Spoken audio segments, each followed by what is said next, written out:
Хаос на скопскиот аеродром. Револтирани и бесни патници денеска не можеа да ги чекираат купените карти. И покрај тоа што голем дел од нив има и странска работна виза, но и европски пасош, останаа заглавени на аеродромот во Скопје.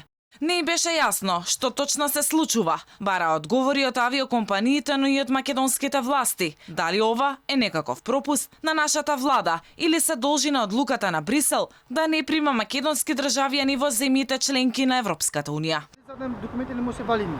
А децата имаме ние престој, значи сите документи ги тука се, што ние ги предадовме да се продолжат. Ние се заглавени поради корона. 4 месеци сме тука заглавени. За Швейцарија дали ќе влеземе, не знам. Има проблем тука со документи, со се. Со каков пасош сте? Македонски. Не ме пушта, значи венчан сум со снега, имам документи и вика не може дечко да идеш, ти треба виза. Ова е виза со корона, каде да одам? А не знам зашто не пушта. Тоа е срамота. Тоа е од мене, а идучка држава имаме ние у Македонија. Имаше и студенти кои со дозвола за работа и престој во Германија останаа безнадежно да чекаат зелено светло. Дали ќе им биде дозволено да полетаат? Сепак уште ни вика дека немаме дозвола.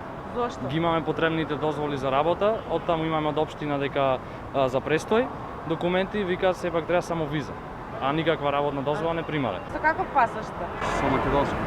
Да, има, јас затоа чекам. По 3,5 месеци пауза, македонските аеродроми ги отворија вратите за патниците. Првиот ден од отварањето на аеродромите покажа дека поголем број граѓани имале потреба да си заминат од државата, а помалку да дојдат во неа. На скопскиот аеродром вчера пристигнале 292 патника, а заминале 448 на неколку европски дестинации. На двата аеродрома кои пред кризата дневно пречекува испраќа и по десетици илјади лица. На денот на повторното отворање вкупно се регистрирани 324 патници кои пристигнале во државата и 592 кои заминале од неа.